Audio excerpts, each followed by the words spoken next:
Energy Matters podcast.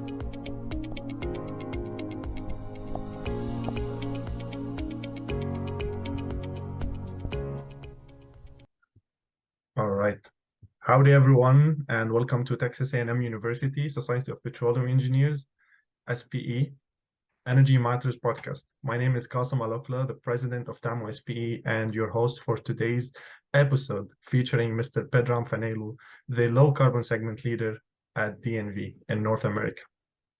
DNV's Pathway to Net Zero Emissions report describes a feasible pathway to limit global warming to 1.5 degrees by the end of the century. DNV's outlook is the best estimate of how the energy transition will unfold over the next 30 years, pointing to a 2.2 warmer planet. The Pathway report offers a feasible way to close the gap to 1.5 degrees. This talk will discuss the question, how can the world achieve 1.5 degrees within the bounds of the techno-economic and political feasibility? And let me introduce our guest before we get started. Pedram Fanailoo is DNV's low-carbon segment leader for North America, where he supports customers in their decarbonization plans and investments. Pedram applies his 2 decades of experience in risk management and assurance processes to develop and deploy services supporting carbon capture and storage, hydrogen, ammonia, and low-carbon fuels. He actively participates in business development, marketing, and project delivery. As a segment leader, Pedram assists DNV's customers in addressing some of the most complex issues facing the energy industry, including strategic, technological, and policy decisions needed to navigate the energy transition successfully. Welcome, Mr. Fanailoo. We are glad to have you with us today. Kassem, it's great to be on the podcast, and thanks for inviting me. Thank you so much.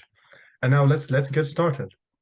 Before digging deep into your professional career, I would like to ask you the starter question that I usually ask to all of my guests. And for you, what does the energy matters term mean? And in your opinion, how important affordable and secure energy in today's world? Yeah, energy matters is, it's essential for life. Our living standards, the quality of life, is tied to our energy use and availability of energy use. So if we want to maintain that and have even more people make it into a bracket where they're more secure, better healthcare, then making sure that we have good access to energy is incredibly important. But what it also means is that it has to change. I think everybody recognizes that our energy systems of yesterday are not the ones that we need for tomorrow. So in the middle of a transition, and I would say it's not just one transition, it's multiple transitions. So what really matters is that we get this right, and we've only got one chance to do it, so that we can make sure that we limit the effects of climate change before we get the most severe and permanent consequences of that. So to me, in a nutshell, that's why energy matters, because as human beings, we're dependent on it, and we need to adapt how we use it. Otherwise, we're going to have some fairly bad consequences for where people live, and that's going to bring on a whole host of other challenges that we should try to avoid. Exactly. There's a couple of points about this. Is that the energy transition is going to cost money. To transform systems, implement new technologies, it is going to cost money. Yeah. I think the key thing to recognize is that waiting to see what happens is going to result in the most expensive and most reactive solutions. Being proactive about things now can make sure that we smooth out the road over the next 3 decades, so there isn't a shock to people and businesses. If we do it that way, we stand a better chance of succeeding. And the other thing to point out is that we need to have equitable access to secure and cheap energy. And there's regions in the world that can't afford as much as other regions in the world. So people are going to have to do things at their own pace, but we can't leave people, behind. If we're going to change an energy system from one type of energy carrier to another, we can't afford to leave people behind and run two parallel systems. It won't work. So we've got to figure out how we bring everybody along for the ride. And just top that off by saying, if we do it right, we could avoid backsliding, because we can already see that, when there's sharp increases in energy prices, people do react and gravitate towards people that say, hey, we'll bring energy prices back down by doing more of the same as we did before, right? So, bad economics could lead to bad politics, and bad politics could lead to bad policies. So I think what we'd like to see is that people recognize doing this proactively leads to a much better result and a more equitable result across society as well. All right, perfect. So according to you, it's affordable, secure, and equal energy among like all countries, all societies, even like those who are deprived from like, or they have low access to secure energy. According to you, like energy should be distributed equally among everyone, right?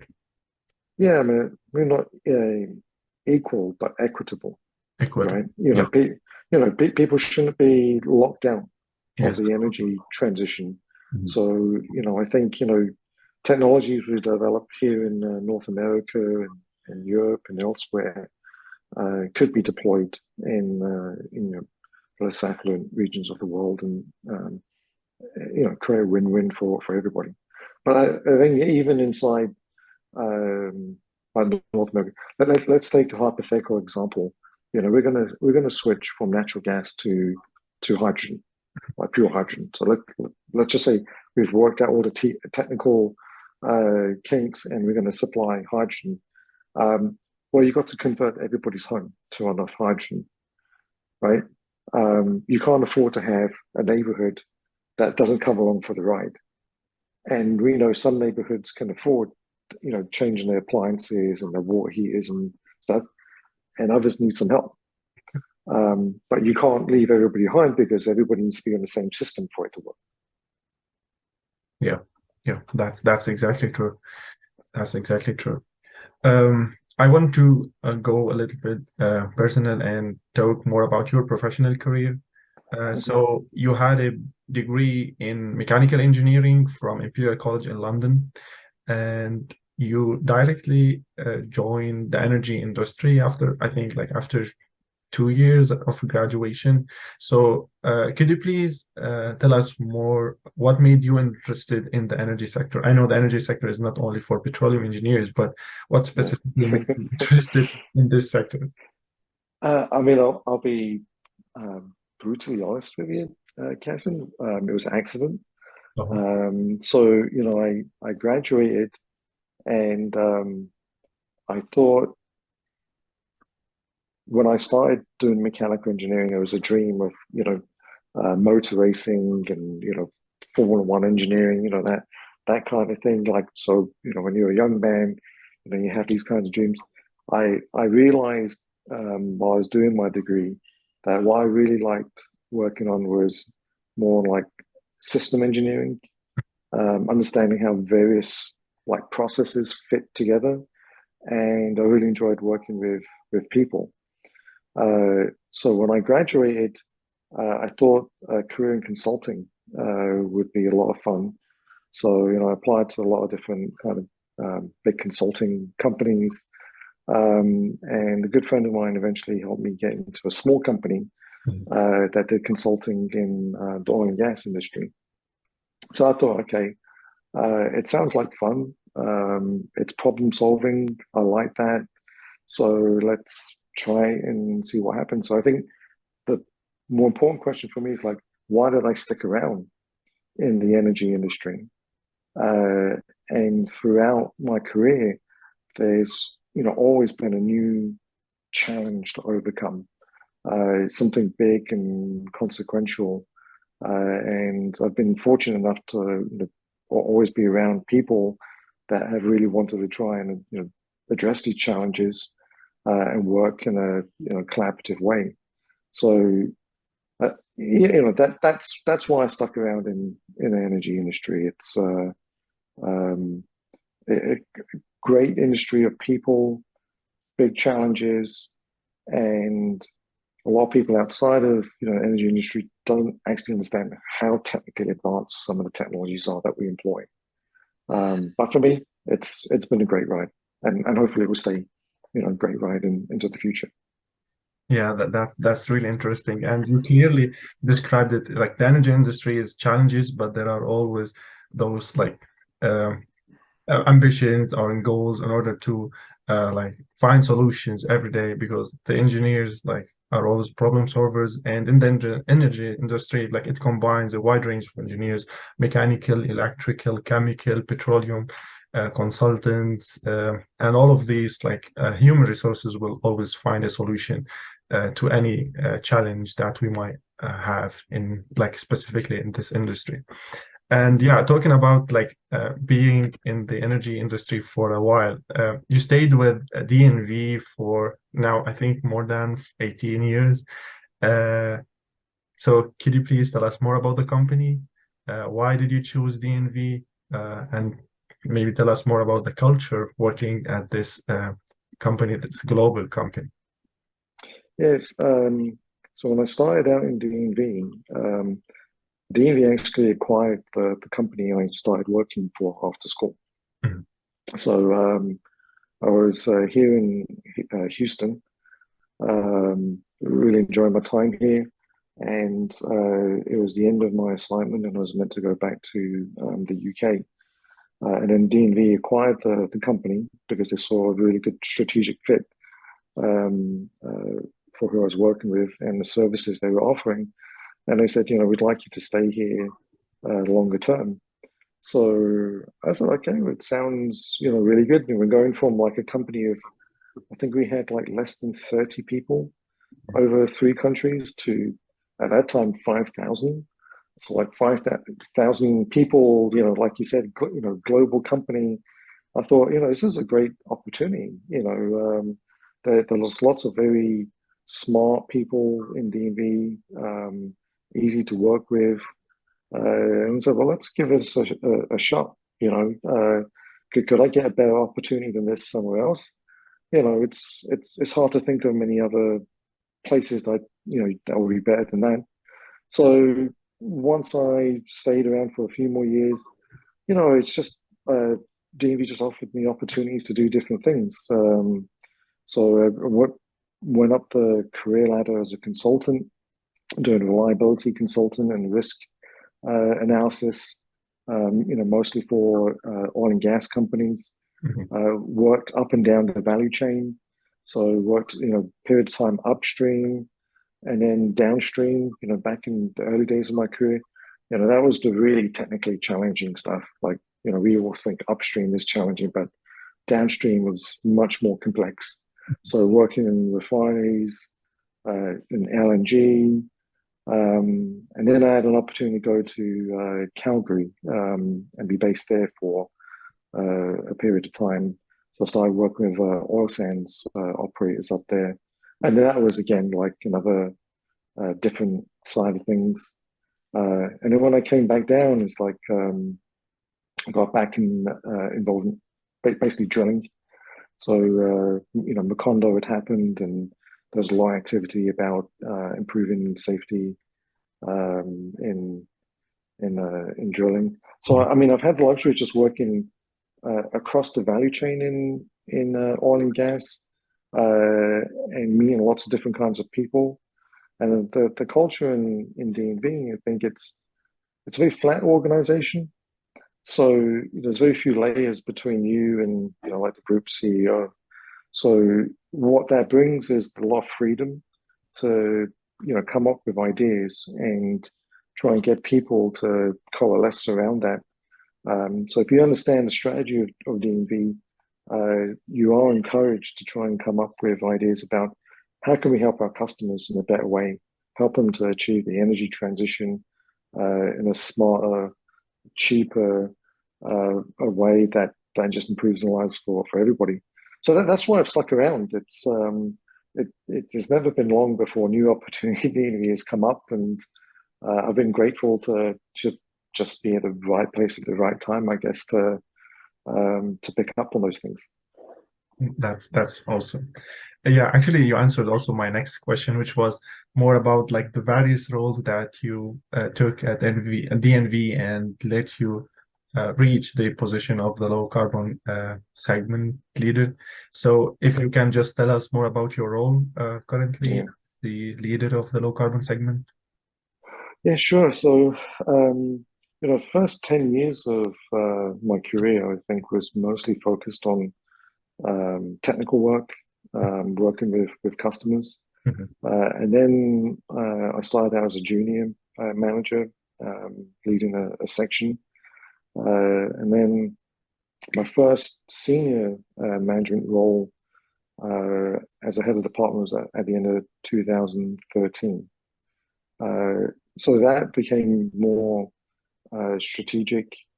You went from like what we call managing people to managing managers. So now it's like creating a high performing team, trying to figure out how we can be laser focused on the right things in the market, help people improve themselves and be as effective as they could be. And then I had 3 different head of department roles, and then what that gave me was quite a big network. I'd say one of the most important things in anybody's career is have a really good external network, but have a really good internal network as well. So I've worked with counterparts all over the world, and when I stepped into this role as the low carbon segment lead, which is a customer focused role, it's in our business development and customer relations wing of the regional team. It's a go-to-market strategy, trying to figure out how we position our services, where do we develop capability, and then how do we bring the right services and products to our customers to help overcome the most critical challenges. So I think all of that history I've had in the different parts of the value chain helped me understand how different parts of it fit together. And extrapolate from there, like if you're going to adapt these systems, what else do you need to integrate into the energy mix? And then understanding like just the culture inside, when saying oil and gas, but there's a culture around decision making and how we manage risk and how we make commercial decisions. And energy transition is a very uncertain world. So I think DNV's expertise in managing technical risk and commercial risk and all these other important types of risk, it's a great time to be in DNV and be in this role, because I could just focus 100% on customers and their challenges. And then, okay, a year from now, this is going to be the next problem.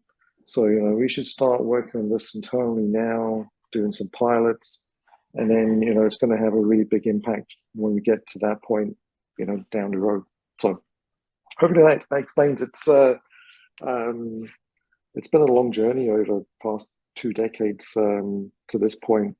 But I think, I say just one of the things I've always done is try to be a volunteer.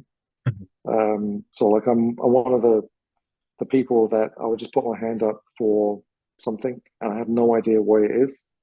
But if somebody thinks they can utilize me for something, I'll come in on the weekends and work on a customer challenge, and that's when you stretch yourself, right? And you're forced to learn something new by putting yourself in a new situation. And I think on the whole, it's paid off for me. Exactly. It's very important to get out of the box and think about new challenges and try to solve them. That's really interesting. Thank you for sharing their experience. Yeah, the title of this podcast is DNV's Pathway to Net Zero Emissions. So let's talk more about this. And I've read through the DNV's outlook, and I can 100% say it's a really robust and well-written document that I recommend everyone to read, because it's fantastic. And if you want to talk more about this report, of course, the first question that will come is, DNVs has added a pathway to net zero scenarios that outlines that we need to reduce the gap of the Earth temperature from 2.2 degrees to 1.5 degrees. So according to you, how big is this gap, and how we really can work on closing the gap? Yeah, so the gap is quite big. So when we're talking about degrees, we're talking about Celsius. So just be clear, like if you're thinking in Fahrenheit, it's a slightly larger number. But the main energy transition outlook report, which is where we put what we think the most likely scenario is for 2050, it says we're heading to 2.2 degrees Celsius, as you said. What we did was we took the model from that forecast, and we said, okay, if we really want to achieve 1.5 degrees Celsius temperature increase by 2050, what would that look like? So we forced the model to come up with a projection that would then achieve that 1.5 degrees Celsius. And what it says is that if we want to achieve that, we'd have to go twice the pace of decarbonization as we currently doing. And we're already doing quite a lot. So it just goes to show the order of magnitude of effort that we still need to put into this. We're not there by a long shot. It would mean things like new oil fields coming online. We'd have to stop that within the next 2 years in developed countries, and in middle and low income countries by 2028. So the change is quite drastic. And what's driving us to is that there needs to be more electrification. So not only in like renewable power generation that people using like right now, but also to create hydrogen, ammonia, other synthetic fuels. So by 2050, we need to have about 80% of our energy mix coming from renewable sources.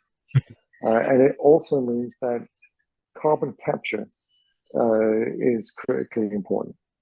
We won't be able to meet this target unless we have CCUS implemented in mass scale. And that's three things: capturing CO2 from high emitters. It means direct air capture. And it also means things like reforestation as well, to some degree. But somebody I heard use a term, the bathtub is already full and it's overflowing. So we need to figure out how we start taking water out. So in terms of a carbon budget, so how much more can the climate or the atmosphere absorb in terms of CO2 before we now start going over the 1.5 degrees Celsius, we will use that carbon budget by 2030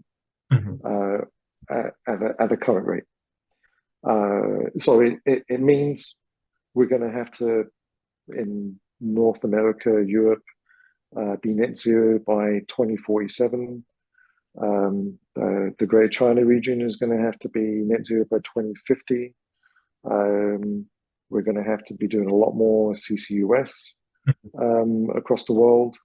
And actually North America and Europe and OECD Pacific countries are probably going to have to be net negative to compensate for other parts of the world that aren't going to be net zero by 2050. Interesting. Yeah, I totally agree with you regarding doubling the effort in order to achieve our target. And yeah, definitely CCS plays a major role in achieving the net zero emissions. And I think the major obstacle now is the policies and how to really act on achieving such initiatives, especially for carbon storage and utilization. But we will focus more about CCS later on.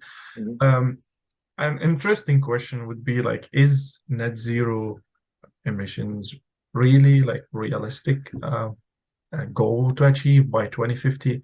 Like, I don't know. I know it differs from region to region, from sector to sector, but in general, do you think this might happen like by 2050 with the increasing demand on energy, with the political or geopolitics that plays a major role in the energy industry, environmental limitations, and all other like policy limitations as well? So what's your opinion regarding that? Yeah, I mean, like when I look at our Pathways to Net Zero report and like everything I described there, you'd say to yourself, this seems like a really tall order. Even for oil and gas, we've just talked about overcoming like challenges that on a global scale, that seems quite difficult. And I think why this is so difficult is in the past, every energy revolution has been additive. And Daniel Jurgen, I mean, he's written a great piece about this, which is we've always added energy to the energy mix. We had coal, right? Then we added, oil on top of that. Then we added natural gas. Then we added nuclear. We've added renewables. So what we're trying to do right now is not add more energy, but we're trying to fundamentally change all of those different energy sources, down to the bottom, and that's really difficult to do. What gives me hope is that energy transitions can actually happen quite quickly, and technology transitions can happen quite quickly. So, if you look at any major technology shift, going from gas lamps to electric lighting in major metropolitan areas, it's about a decade that happened, right? Yes. Going from horse and cart as a major transportation method to the internal combustion engine, I think it was actually less than 10 years to go from like minor to dominant transportation method. So if you look across history, we have had the capacity to do these really quickly. So going back to the question on policy, the Inflation Reduction Act is having a massive impact, globally. So, I think it's great that the US is now taking a leadership role on the world stage about, let's say, low carbon fuels, because I don't think it's only about renewable power. That there's lots of different forms. And I think it's that diversification that's really important. Putting all of our eggs into one basket won't get us to where we need to be. So we need to think in a very diverse way. So over the next 3 decades, we're going to see different shifts as different energy forms come to the fore before another one takes over. So that we can't work on what's needed on all the things for 2050 today, but we need to take this in the right stages so that we're incrementally taking out the amount of CO2 emissions into the atmosphere. So the IRA will have a big impact. People who are looking to invest in Europe before the IRA are now looking at the US because it's so attractive. DNV is now seeing that North America is one of the biggest investment potentials because of the IRA. So I think if other regions start to follow suit, Canada had a similar kind of policy implemented.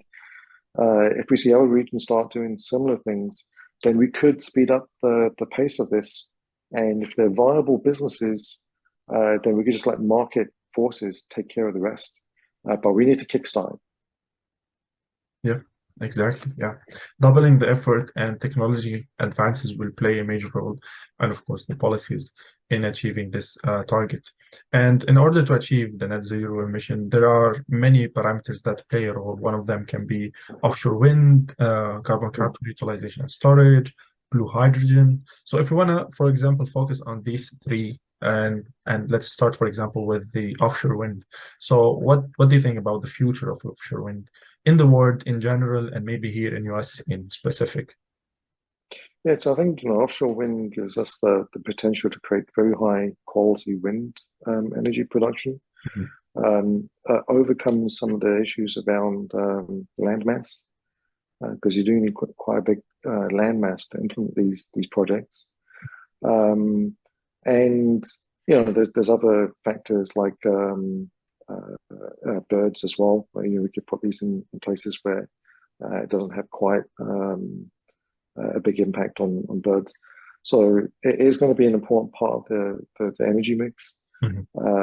By 2050, if let's say something like the pathway to net zero outcome is achieved, then it'll be about 30%, so 20%, no, about 30% of the overall energy mix. So it's quite impactful. Yeah, it's quite impactful. Europe has already seen quite big impact from wind energy production. But I would say, by itself, it needs to be complemented by other things. Exactly. Because it's variable power. And that variability, may not coincide with demand. So that's why you need a diverse energy mix, so you can have something else to come in and fill in those gaps. So different storage methods, right?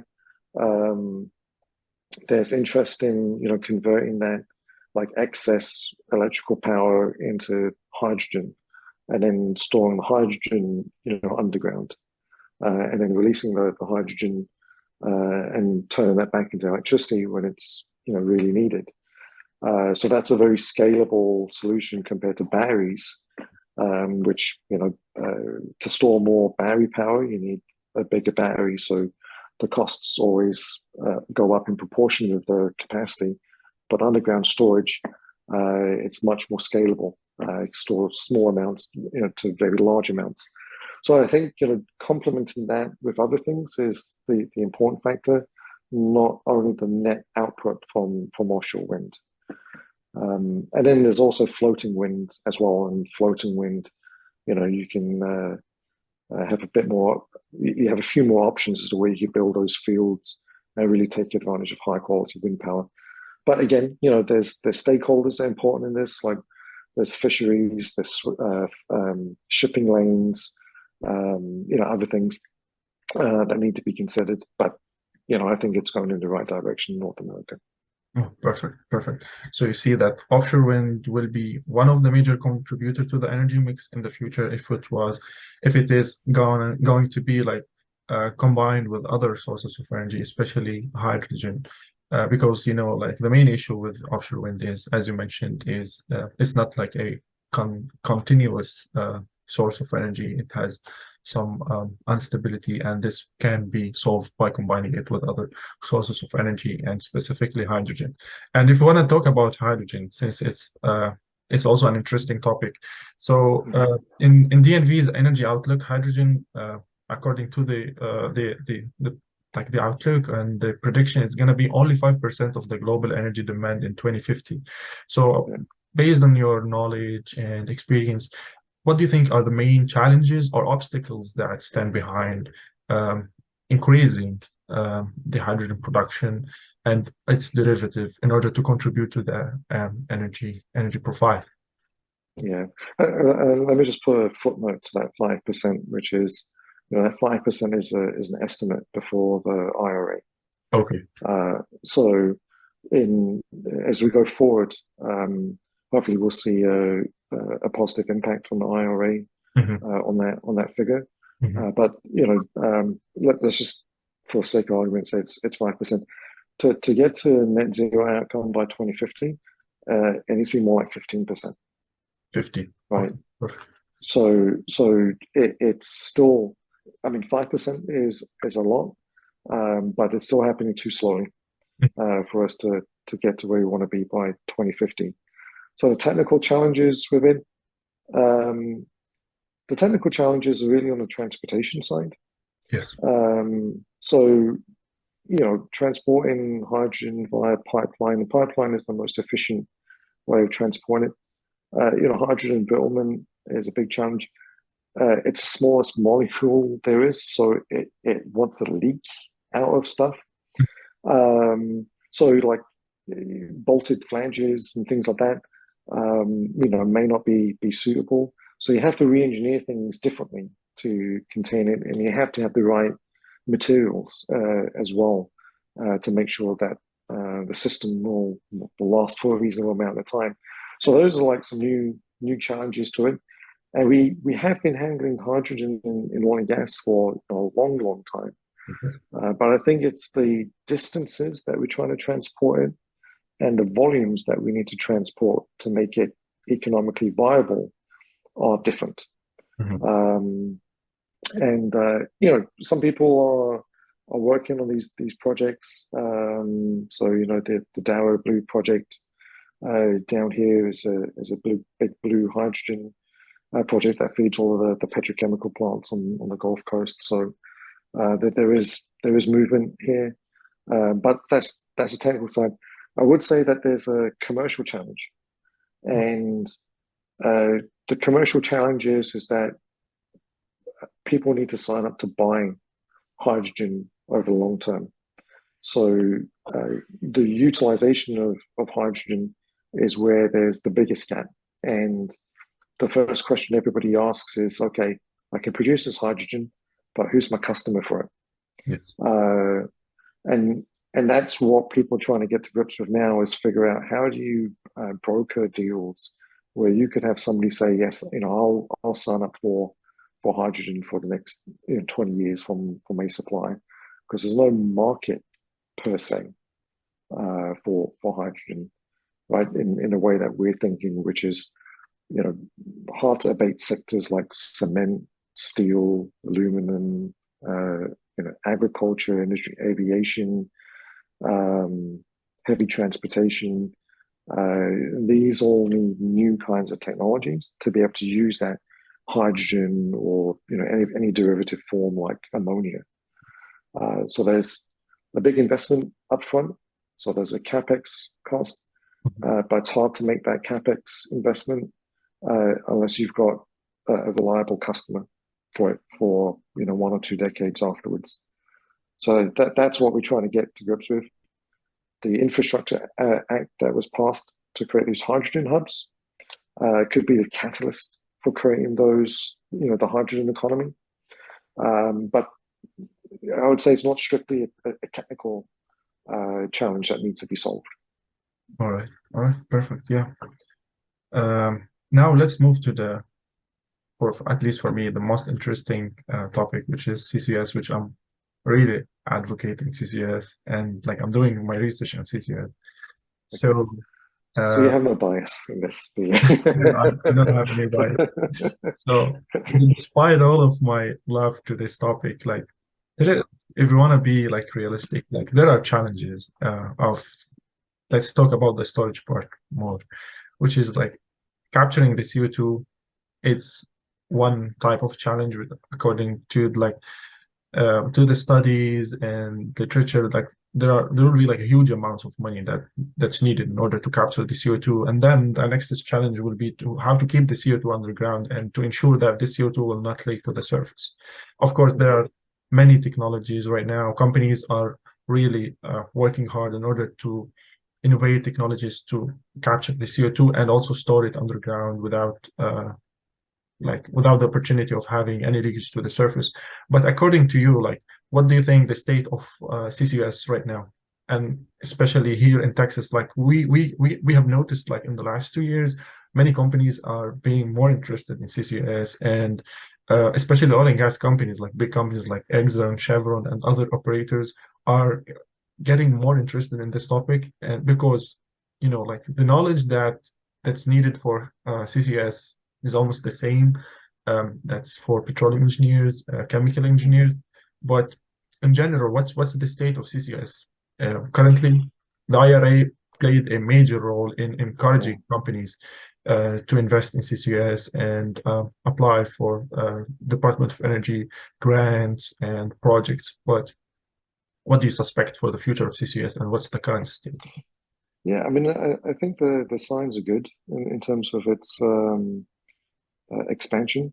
So we're seeing a lot of activity in this area, and we've engaged in 65 different projects Wow. over the past year. So people are seriously looking at this, and we've done EOR in oil and gas, for a long time. So it's a lot of experience from that point of view about injecting CO2 into a reservoir. For what's happening going forward is two things. One is dedicated CO2 storage reservoirs that are not for enhanced oil recovery. Yes. Those, there's some new regulations that govern those, which are a little bit different. You're right. You do have to think about the long-term safety of these reservoirs, and from the federal government's point of view, if it's going to pay someone to basically put CO2 into the ground, they want it to stay there, right? I mean, I think that's a fair deal. If you're going to get paid to do it, make sure that and somebody else doesn't have to take care of it. So there are some requirements that are over and above maybe what we're used to in like traditional oil and gas production, which is like measurement, monitoring, and verification that the CO2 is where it's meant to be and it's not leaking out. So this involves like some new techniques and technologies that we haven't done before. But I don't think that those challenges are insurmountable. There's things about CO2 quality. Mm-hmm. So CO2 quality has a big impact on, one, your pipeline, but two, also your well. Your reservoir pressure might be about 10 or 20% of the injection pressure. Cool. Right? So that pressure drop means that any impurities in your CO2 stream just fall out straight away. So you'll get these deposits of things that you don't want down in a reservoir, and even a small amount of water vapor in the CO2 stream will turn into carbonic acid in the pipeline and corrode it out. So these challenges do need a little bit more research, but they're not insurmountable. And when we've been working with customers, it's to understand that this isn't business as usual. This isn't, natural gas in a pipeline or an injection well. Properties of CO2 are very, very different, especially supercritical CO2. But if you recognize that it's not business as usual and you adapt your engineering processes to follow that, then it's very viable. And there's lots of projects along the Gulf Coast that have been announced. The LNG operators are very interested in this and working hard to make it a reality. The other one is direct air capture. So, what's the status there? I think it's got a little ways more to go. But, Oxy is, announced that they've gone to FID on Kings Valley. Yeah, I mean, I think 17 or so different facilities in Texas. I think it's a great technology. The energy intensity of direct air capture still needs to be brought down. Yes. But it looks like they're improving things. And I think it's incredibly important for that to work because I think about 20% of all CCUS in our net zero forecast comes from DAC. So, I mean, one thing that I think, when people like Chevron and ExxonMobil say they're supportive of a carbon tax, I think what society needs to think about is CO2 inherently has no value. Yes. I mean, it has zero value. So when we're talking about like mineral rights, it's a very different conversation than when you talk about like oil and gas production, which people will pay, some price for. So that we have to think about, okay, how do we incentivize people to turn this into a business, a standalone business? How do you incentivize people who are, using, fossil fuels, or let's say unabated fossil fuels, to start abating the CO2? And if there's inherently zero value to capturing it, why would people do it? So that's like on the policy side where things could be strengthened to get people to do more, and actually make a viable business, or alternate business, in oil and gas. I mean, the Oxy CEO, she's publicly stated that she sees that Oxy could make as much in revenue from CCUS or DAC as they do from the oil and gas operations. Oh, So, wow. yeah. Promising news. Yeah, like with all of these challenges, there should be like technologies that will ultimately reach the goal of achieving all of the targets regarding CCUS. But there is also another challenge from the regulation side, which is the Class 6 permit and the regulations of the EPA. It's a long-term application process, takes more than 2 years maybe, but hopefully, like there will be some easiness in this application process, so that companies will like truly be encouraged to apply for Class 6 permits, so that they can start injecting CO2 after making sure, of course, that all of there won't be like any possibilities of leakage, and especially like reaching underground water levels and so on. No, Class 6 wells are, there's a lot more to get a Class 6 well approved than any of the other classes.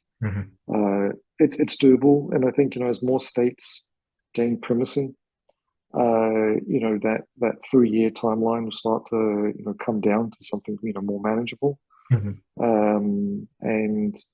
I mean, hopefully we get the regulatory process becomes more efficient, while the commercial value of these projects also increases, and we'll have a crossover point where we'll have a lot of these hubs, CCUS hubs, operate in the US and Canada as well. Yeah, that's exactly true. We've talked about CCUS, hydrogen, offshore wind, a little bit about oil and gas, but I don't think we can talk about or include energy transition topics without focusing on natural gas, which is considered like a least carbon intensive fuel, and most probably it's gonna replace oil or like petroleum fuel by 2040, according to like the predictions. And there will be news that the natural gas will not only be like for maritime transportation and other conventional uses of natural gas, but also it will be a key in applying low carbon blue hydrogen. So what's your opinion, since you mentioned before that you've worked on LNG projects and natural gas? So what's your opinion regarding the future of this the resource? Yeah, so it's a really important resource. I see it as a transition fuel. It will be, natural gas will be the leading player, because blue hydrogen will be cheaper to produce than green hydrogen. Green hydrogen will start to dominate in the 2030s, but blue hydrogen, because it's cheaper to produce right now, will be more dominant.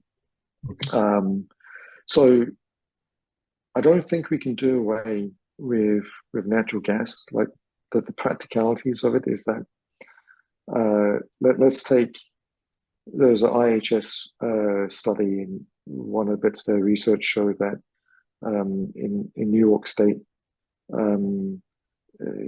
the electricity grid is like for something like around 37 gigawatts of power.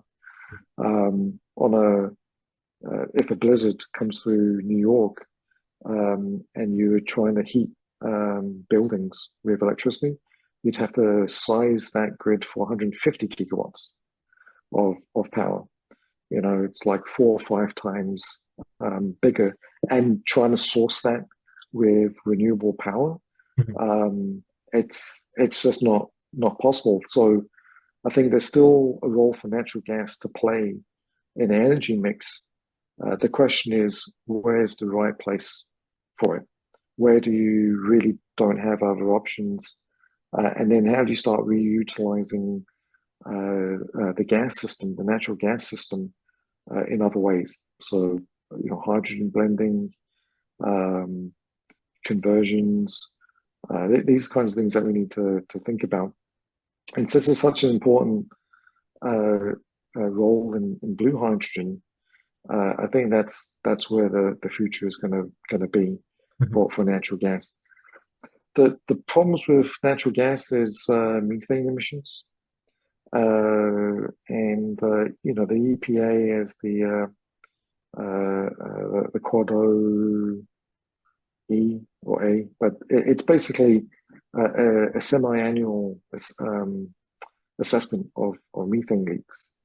So if you're doing it twice a year to check if you have any methane leaks, you're not doing it nearly enough, because methane is such a powerful greenhouse gas. Yes. So there are other systems, other methods that could be employed, from the well all the way through to consumption to manage that. In a lot of those cases, they actually have a net positive value on the bottom line, because basically, emissions, you're leaking product. Yes. Right. So if you don't leak it, it's more product that you're selling. So some of these methods actually save money and actually add to the bottom line. So I think that the industry needs to start thinking about like more continuous kind of assessments, and satellite technology is going to be one of those key things. And the EU, just an example about how much focus there is on this, the EU is setting up a satellite observatory looking over the shale fields, in the Permian basin, to create methane intensity indexes, because you can measure how much methane is being released into the atmosphere through satellite imagery. So we can see where the methane is coming from. So we need to stop that. Then you can look at blue hydrogen coming back to CCUS hubs. That's an important part of the value chain. And now we've got an abated hydrogen source, which we can then use to make ammonia, and then that could have a lot of different applications. So to answer your question, Kassem, in a very, very long way, is I see it's a really important role. I mean, the other thing that I do here in North America is I oversee the gas and midstream market area. So I've spent a lot of time looking at this and where we can adapt our systems. Yeah, that's really interesting. And all of the topics revolve around energy mix. So we cannot, for example, deny the importance of natural gas. We cannot deny the importance of oil and gas. We cannot deny that renewables will take over in the future. And in order to achieve the target of the energy demand, we need to reduce the carbon emissions, and CCS and hydrogen will play a major role in that. So all of these parameters will play a role. And yeah, thank you so much for explaining all of these technical topics. It was really interesting, and the time passed so quickly. But I have one. Yeah, it's almost 12. I'm really enjoying the conversation, and I have one last section to focus on, which is like most of our members are petroleum engineers who are studying in the petroleum engineering department at the Texas A&M.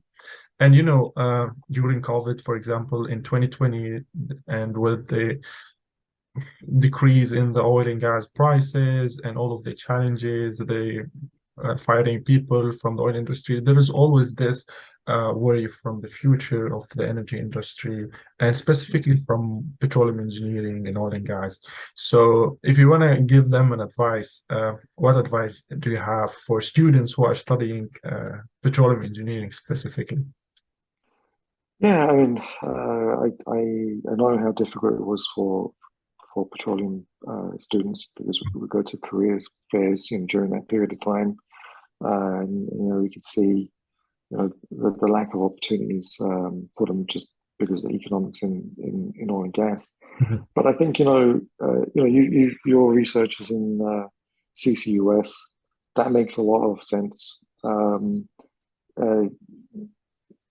Hopefully, I'm not a petroleum engineer, but I'm just going to hypothesize that the same expertise could be used in things like salt dome storage, gas cavern storage, because we're going to need the ability to store hydrogen in very large volumes.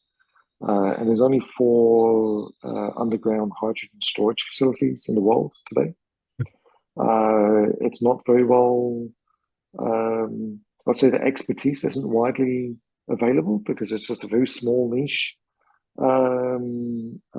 piece of the industry. 2 of them are here in the US, one in Texas, one in Louisiana. But the expectation is that is a critical piece of infrastructure that we're going to need, right, to make the energy transition, work really well and have that ability to respond to high demand. So that combined with CCUS may be the 2 areas. If I was starting out as a petroleum engineer, I'd be looking into. And the other thing is that I think different kinds of technology and digitalization, a lot more things are going to be automated. A lot, just in general, going forward, I think people need to be more adaptable to different things. And like I said, be multi-skilled. It's I know a lot of PhDs that focus on some really, really great things, but the pace of technology is changing so fast that you need to be ready to jump onto different things and blend different types of experiences together as well over the course of your career. So that's maybe the part in what I'll say to the petroleum engineers. You still need it, but probably needed in some other areas that weren't as dominant pre-2015. Exactly, yeah. And I do believe that universities should start promoting energy transition topics in their curriculum, or courses related for CCUS or hydrogen, geothermal energy, renewables. So it will open doors for not only petroleum engineers, but other sectors of engineering, like chemical, mechanical. So they will be graduating and have this basic knowledge that will allow them to go into different disciplines in the energy industry. Mm-hmm. Yeah, I think you're absolutely right. All right. Well, I guess we came to an end to this podcast. I really enjoyed the conversation, and I would like to thank you for your time and your commitment. It was so nice having an expert like you talking to us about this important topic right now, energy transition. It has been a challenge, and there has been a lot of debate, especially in the oil and gas industry, switching and getting rid of oil and gas and all of these movement against the oil and gas. But as we have come up to energy mix is the solution for everything. We will have different types of energy resources that will achieve the goal, which is meeting the energy demand, at the same time reducing emissions, which will lead to net zero emissions and net zero target by 2050, hopefully. So any final remark or word before ending this podcast? Yeah, I'm an optimist. I think human beings have done some amazing things. There's no reason why we can't be successful at the energy transition and do this in time. I think young people like yourself thinking about this and working on these problems is going to make the difference. And I see a lot of great interest from people coming to the energy and engineering industry. There's no bigger calling, I think, right now than to make this work. So Kassem, look, thank you so much for letting me speak with you. The time has flown by. It feels like it's only been like 15 minutes. Exactly. So you're a great interviewer. So appreciate the opportunity to speak, and wish you all the best. Thank you so much. Thank you. Wish you a great day.